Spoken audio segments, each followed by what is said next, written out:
Welcome. This is clapping for you. Good job showing up and pressing play and caring about your happiness and your money. I'm here to help you do those things, make more money and be happy at work. I'm your trainer, Shelly. I'm here with Jason, who works in Seaside. He's our diva unicorn. Hello. Extra special in what we're going to be talking about today. So it's summertime, and this is what happens in the summer. Sometimes you have 3 people in your tasting room all day, and sometimes you have 20. It's full all day long. All of a sudden, how do we deal with that? And then you've got, Sherry's bridal party pouring in the door, and Max is over here having a birthday, and how do we take care of all of these people, keep up on our dishes, communicate with each other, and not lose our freaking minds? How do we do it? Jason is really good at not losing his mind. I've become fairly good at not losing my mind, so we have some tips and tricks for you. So today we're going to talk about how to communicate with your guests, how to communicate with your team, how to spread your love evenly and include everybody so nobody feels ignored, especially our bread and butter, who is Our members. Our members. Sometimes it's really easy to just be like, oh, they have their flight, they're fine. They've been here before, they know what they're doing. Yeah. And that's when we start hearing people be like, oh, well, we got ignored today, and we don't want that. So that's the big thing here with why we're going to talk about how to work a room. So especially when it gets busy, we need to know how to spread our love evenly, communicate, still be able to connect. I mean, it's awful when you walk into a place and no one even gives you the eye contact. I'm a big body language person. The eye contact is a big thing for me. And this happened to us the other day. We went out to get a snack and a drink, and what happened? We had to flag down a server. There were at least four to five servers who walked right past us, didn't say hi to us. We honestly didn't even get water until we flagged somebody down. Yeah, embarrassing. And if you want that kind of experience, you can go anywhere else. But if you want a fun experience where we actually care about you and we'll acknowledge you and make you feel like part of the family, we'll give you dopamine right away. We'll give you some oxytocin and some serotonin so you feel like you belong and you're connected. And that's really hard to do when it's busy. You really have to know how to work the room. So let's talk about communication. First of all is that communication with our guests. And you're really great at communicating with all the guests in the tasting room, whether they're yours or not. Talk about that a little bit. So one thing that I do, I say hi to everybody who comes in the door. Even when I'm with the table, I will get up on my tippy toes, wave, hey guys, welcome in, take a seat. I will be with you in just a minute. That lets them know that they are on my radar. They're not just walking in and sitting down and just hoping that somebody notices them. When you're walking around the room and you notice somebody's glass is low, just say, hey, I'll be right back in just a minute to get an order. That's one thing that I really like to do, is set people up to know that I'm going to be taking an order. Just give them a heads up, like, hey, there's gonna be a pop quiz. What wine do you want? In about 30 seconds. Doesn't matter if it's 30 seconds, 5 minutes, just let them know that you'll be back in just a little bit to get an order. It makes it go by much faster. You're not standing at a table while each person is reading the menu to themselves and trying to figure it out. If you can get them to do that without you standing there, it helps a lot. As you're walking by with full hands and notice somebody's glass is empty, let them know, hey, I'm gonna drop these off and I'll be right back. Even as people are leaving, I say goodbye. Even if I'm taking an order from somebody else, it's a real quick, hey guys, thanks for coming in, we'll see you next time. Just constantly be talking. Even if you're talking to somebody else, you can excuse yourself for a quick second to say something quick to somebody else. Most guests enjoy that. They actually see that you're paying attention and everyone's getting the same communication. I have people all the time that'll be like, wow, you're really good at your job, because they see that not only am I spending time with them, but I'm spending time with this person and spreading that love evenly and communicating. That's what it's all about. We just want to be acknowledged. If we would have went into the restaurant the other day and someone would have been like, hey guys, we're so happy you're here. It's going to take me just a minute to get to you. I've got a couple people ahead of you, but go ahead and have a seat there and I'll get someone to get you some water. 2 seconds of just a little bit of verbal communication would have made that experience way I feel better. special now. I feel acknowledged at least. Yes. Not just, we'll get to the special part later in the making memories, but bare minimum. And the other thing is names, and I'll talk about this until I'm blue in the face. If you've got 5 people at the door, you don't have to go memorize all of their names, but figure out who the leader is. especially if you have a big group, and we'll talk about large parties, especially if you know who the leader is. And hey, what's your name? Oh, I'm Jason. Oh, Jason. So glad that you're here. I'll be right with you in just a second. We're gonna go figure out how to get your large party situated. It sounds great. Wonderful. I've already given him some dopamine, and I haven't even given him any wine yet because I said his name. We love to hear our own names. It's lovely. And make sure that they know what your name is as well at some point. And sometimes I have to answer to Shirley or Kelly or Hey You, and that's okay too. I answer to Justin. Justin is yours. We all have one. We talked about this the other day. The name that people call you that's not really your name. So your alter ego is Justin. Correct. Mine is usually Shirley or Kelly. Shelby sometimes. I get Shelby a lot, which I Okay. think is interesting to hear. Anyway, names have a big impact, and that's something we can do right away as people walk in the door. Communicate, use your words, use those evocative, beautiful words that we talk about all the time. And play with your people. Hey, pop quiz, next time I come back, you better know what kind of wine you like. Give them a heads up on how things will work. The other thing I like to do with the menu is there's a lot on it. You can have 4 different kinds of flights, you can have glass pours, there's a lot going on. And when you're busy, it's hard to explain that to every single table. So what I'll say is if you want glass pours, I'm happy to make recommendations. If you're going to do tasting, just tell me what you like. If you tell me what you like, I will tell you what flight you should do. Or maybe I'll even make a custom flight for you if I have time.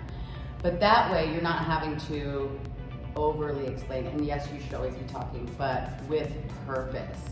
So that you're not just exhausting yourself by saying, okay, the flight comes with 4 things. It all comes on a little board that looks like this cute little picture. You can choose if you want all white, all red, or we have a sweet flight. We also have a reserve flight that's black label.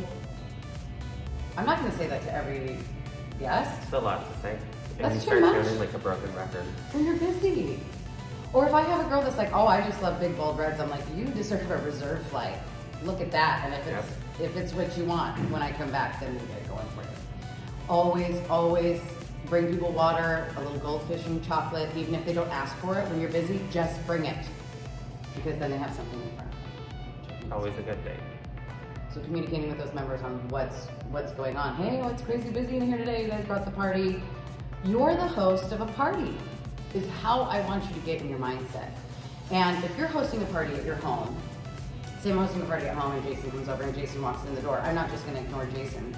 Even if I'm busy making margaritas for everybody else, I'm gonna say, I'm gonna overhead gaze, which I'll talk about, and say, oh, hey Jason, it's so nice to see you, come on in. I'm making margaritas, do you want one too? Yes, please. Oh, perfect. There's also beer in the cooler. You are the host of a party, and that's what I want you to get in the mindset of. Hey guys, we'll be right with you. Or, hey, Sarah will be right with you. This is my partner in life, Jason, he'll be right with you. Let people know what's going on. Communicate. You can't do it enough. And then comes the part when we have to communicate with our team members. Yes, very important, especially if you have a club, a large group, you just got slammed with 5 tables who walked in. Make sure you communicate with your coworkers. If Susie comes in and needs to update her credit card because she's a member and she has a pickup and she wants to change her pickup from a mix to a suite, like these are the kinds of things that happen in the middle of chaos. So pull your people aside and say, hey, I'm gonna have to be with Susie for a little bit while. Can you water my people? This is what I used to say. So I come from the restaurant industry, and if I get busy with a large party or something else, I would ask one of my coworkers, hey, can you go water my people? And we're not literally like filling up people's pitchers with water because they have their own now, but figuratively, it's just go touch the table. Make sure they're okay, check on them. And then let me know what you did. That's the other big thing, because we don't want to ruin the vibe that someone's got with the table.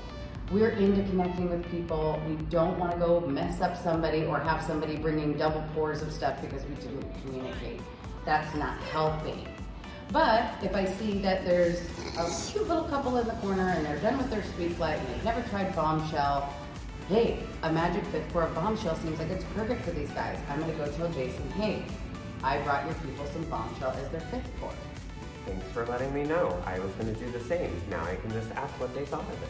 Yeah, perfect. So communicating with your coworkers is super important.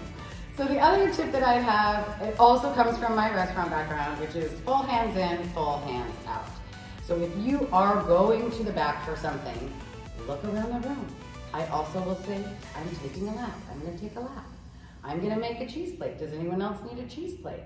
Make sure that you are maximizing your trips to the back room or to the side room or wherever it is that you have your dish pit so that we're helping each other. I was just out in Bend and I was signing up a club member and I turned around and all of a sudden my tables are clear and like they just saw that I was busy doing something important and helped out. And if we can get everybody gelling that way, it's great. And here's the best way to do it is just start doing it. If I start bussing Jason's tables all the time, guess what? He's gonna want to start bussing hers. Give me some reciprocity. You're a little busy checking your people out. I'll go ahead and take this table, clear all the stuff off, get it ready for the next guest. The full hands in, full hands out. Full hands in, full hands out. Very important, especially because what? Every person that comes in now has how many glasses in front of them? At least 5. That's a lot of dishes. I feel like sometimes on busy Saturdays, all I do is dishes, honestly. I feel that way too. So making sure that we're not just overrun with dishes and we're all sharing the load equally so that we can spread our time evenly with our people. So we need to communicate with our guests all the time when it's busy. Communicate with each other all the time when it's busy. Who's got tables? Who needs a table? Maybe someone's got a large party, they can't take any more tables. I have looked at people before and been like, I can't take any more tables right now. I've got you, Shelly. I will do it. I'll take the next table. It's Right. okay. There's 2 people over there that haven't been greeted yet. Or if, at least get them some water and something in front of them so that they're happy. So this is the other thing, the physical thing I have about the room. So how to actually work the room. If you are here and you've got 3 tables, I don't have a diagram. I wish I had a little diagram. I understand your diagram. Okay, and you have 3 tables. If I go to this table and see what they want, come back and get it, go back to that table and give it to them, and then go over to these people. These people are just sitting here waiting. And I am making a bunch of trips and only taking care of one person. So instead, and write things down. If you need to write things down, I have a pad of paper behind the bar. When it gets busy, I can't remember everybody's freaking name, so I write them down on a piece of paper. If you can't remember everybody's order, write it down. So instead of just going to this person, taking care of them, coming back, right? Go to this person, then go to this person, then go to this person, then come back. Pour all of them together. Pour all of them together. Maybe pour all of them a splash of something and get a glass on their table first so they feel happy. And then you're doing less steps, less time around the room, you're gonna feel less crazy. Okay, so communicate with your guests, overly communicate with your team, and make sure that you spread your love evenly. So that is the next step that's really hard, is making sure that you are spending time with each of your tables and they don't feel like you've been over here with Susan's group for half an hour. And a big part of my pro tip for being able to spread your love evenly is the art of a graceful exit. So when I know how it is, where you've got someone that just wants to tell you all of the things, maybe they haven't seen you in a while, and you're like sweating bullets and your arms are full of dishes, and you're like, oh, I would love to see pictures of your grandbaby Debbie. Just give me a second to put this down. So Jason and I will give you a little body language demonstration on how you can become the master of a graceful exit.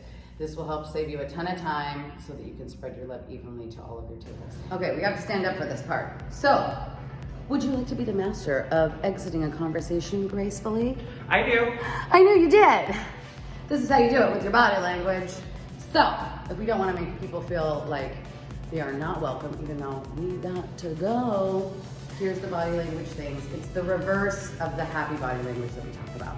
So when we're talking about fronting, we want our torsos aligned with the person. We've given you all of our attention with the front of our torso.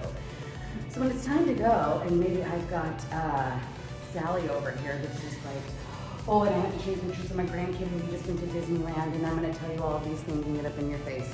The first thing we do is we turn our torso. Just the torso. Just the torso. Keep your face there. And still giving you eye contact, still giving you love, giving you eyebrows. This is the universal sign for stop. Jason does a finger. You do like a finger. Not up here, not like back it up, Susan. No, just way down here. Very subtle. Universal sign for stop. My torso's here. My foot, you can't really see my foot, but I'm gonna turn it out to the side. And I'm gonna say, oh, Susan, it's so good to see you. I can't wait to see more pictures of your baby. Let me help these guys not here. And then leave. Don't give them time to answer. No. That'll get you roped back in. I'll be right back. I'll be right back. Oh my gosh, it's so good to see you. I can't wait to see pictures of your baby. I'll be right back. So give me that photo. So do it to me. I will come this way a little bit. Okay, so I'm gonna do it to you. Jason, it's so good to see you. Oh, It's good to see you too. I just went on this trip. I want to show you some pictures. I can't wait to see. Where did you guys go? Oh, we went up to Mount Rainier and we saw some really pretty waterfalls. We actually got to the summit, one of the cabins that is usually in snow. Oh, Jason, that's so wonderful. So hang on just a second. I'm gonna grab these people, Okay. and then I can't wait to see all your pictures. Get them all queued up, and I have a really yummy bubbly wine. The Sauvignon Blanc is also back. Ooh. We're gonna have a fun day. Okay. See how easy that was? The other thing that I talk about is overhead gazing. So you don't want to, if me and Jason are having a conversation and he's overhead gazing while I'm trying to talk to him, like that's really rude. But as a person that's at work, overhead gazing is a great way to signal with your body language that you have other people that you need to attend to. And like Jason says, it's totally okay to greet somebody at the door when you're talking to somebody else. So if we're having a conversation, Mount Rainier must have been so amazing. It was so much fun. You should go. You really should. Hey, hi guys, welcome to the tasting room. I'll be with you in just a minute. Oh, hi guys. So now I know that like he's busy, he's gotta go. That signals to him. And I'm not being rude, I'm being absolutely nice. I'm greeting people that are coming in, and I'm actually he's now gonna seem more charismatic to me because I can see how well he's taking care of everyone in the room. Believe it or not, a lot of times your guests are watching you and listening to everything that you say, even when you're not with them at the table. Yes, they are. Some guests might even point out, I feel like you've given me all the time, but I see that you're giving everybody else the same amount of time. When guests point that out to you, you're doing something correct. They feel special, they notice that you're making everybody else feel special. You can do it.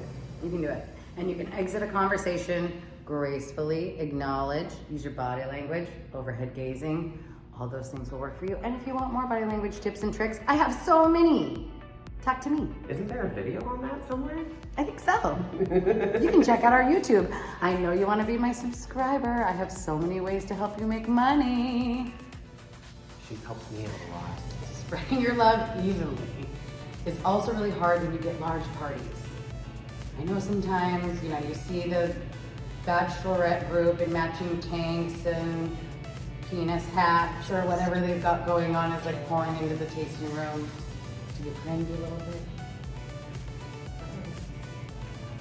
So having a routine with large parties will help you not stress out when you see that big group coming in the room, or if you hear about you've got a bachelorette party coming, a birthday party coming, a large party of people who just want to celebrate.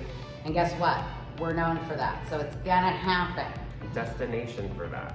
Yeah, it's gonna happen. So how do we entertain all these people without losing our freaking minds and being able to take care of all of our other tables? So what do I do when a big group walks in? What I do when a big group walks in, I greet them and figure out why are you guys here? You're all wearing sashes. Whose bridal party is this? Figure out who the bride is. Also figure out who the leader of the group is. They are going to be your best friend. They are going to be your communication. Like you can go talk to them and be like, hey, we're going to be doing classes in a minute. Can you help me figure out what everybody wants? They don't need to do your job for you, but they can help you do your job easier. Another thing that we do, especially with bridal parties, Shelly actually made it for our tasting room. We have a scavenger hunt with different tasks that people can do. We have trolls that are hidden. One is trolling for trolls. Another one of my favorites, is propose to a complete stranger. And we even have ring pops for them to do this with. I had a bridal party. The lady ran outside, stopped a car, and proposed to some guy driving down the street. It was hilarious. They had fun. It made the guy stay. What a fun memory. Right? Fun memory. Did we make some memories? Of course. That's the That's goal. what we're doing. And honestly, things like that help slow down the drinking too. If they're focused on trolling for trolls around a tasting room, they're carrying their taster, sipping slowly, looking around, trying to find everything. Just acknowledge them, be happy. Anytime I walk up, I'm always, hey, how we doing over here? Can I get you anything else?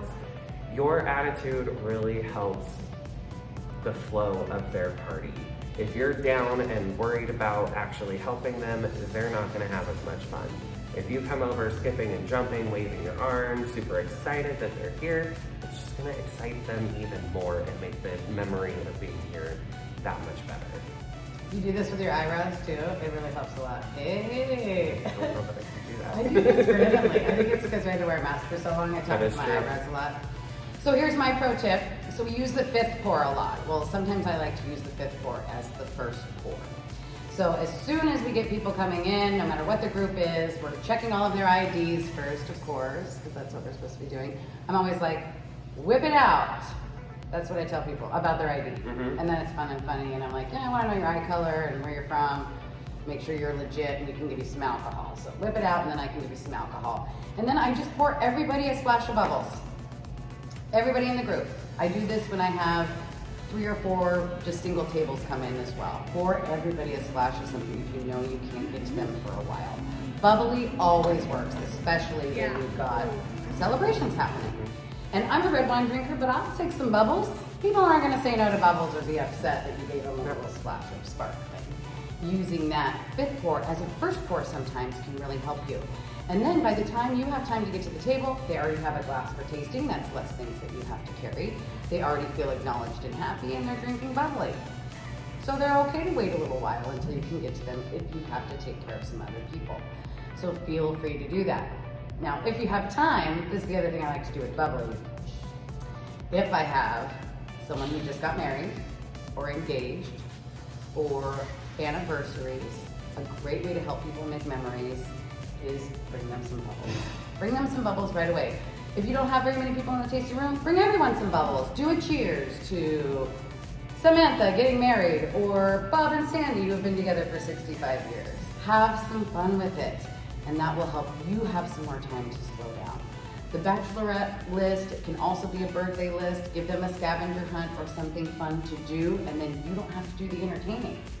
It's so nice, and then you pop in and you're like, oh, where are you guys at on this? How are you Technically, you doing? did do the entertaining. You because did. You gave them that list. You delegated the entertaining, is what Yes. you have to do. Delegate the entertaining. And delegate to your manager too. Hey, I've got a bridal party in the house. Will you please go over there and say hi or give them a magic fifth pour? I'd love to send somebody else over to the table to give the fifth pour or even give the first pour if you want to use it that way. As soon as you've got wine in your glass, you are a happy camper and you don't mind waiting a little bit longer. It's true. Yes. That's true. So when it gets really busy and you have to work the room, don't forget to communicate with your team, Communicate with your staff. communicate with your staff, communicate with your guests. Don't be afraid of large parties. Spread your love evenly. Spread your love evenly. Make sure that no one is getting ignored and you are hosting your party well. You are the host of a party. So I have some science things. We're gonna end with some science because you know how much I love science. So, do you remember this? When you're in the weeds, give it a squeeze. When you're in the weeds, squeeze your left hand. There's something very important about that. Why is it the left hand? Because of science. Because science. So if you squeeze your left hand, it will reset your brain. So take a deep breath. Here's the other thing. If you speed up, you will make more mistakes. If you're making 19 trips back and forth and not utilizing your time, you're gonna go crazy. So take a deep breath, slow down, be more efficient, reset your brain with a hand squeeze. I like to shake it a little You bit. do a little fist pump. Pump Little fist yourself pump. up. Summer, summer, Money. money, money. Well, we hope that this helped you and you picked a few things that you can utilize on the floor. So don't go insane this summer. Spread your love evenly. Communicate, communicate, and remember that we are always here for you if you have questions. And we are. And if you're ever in the weeds, what do? Give it a squeeze. And shake. And stay.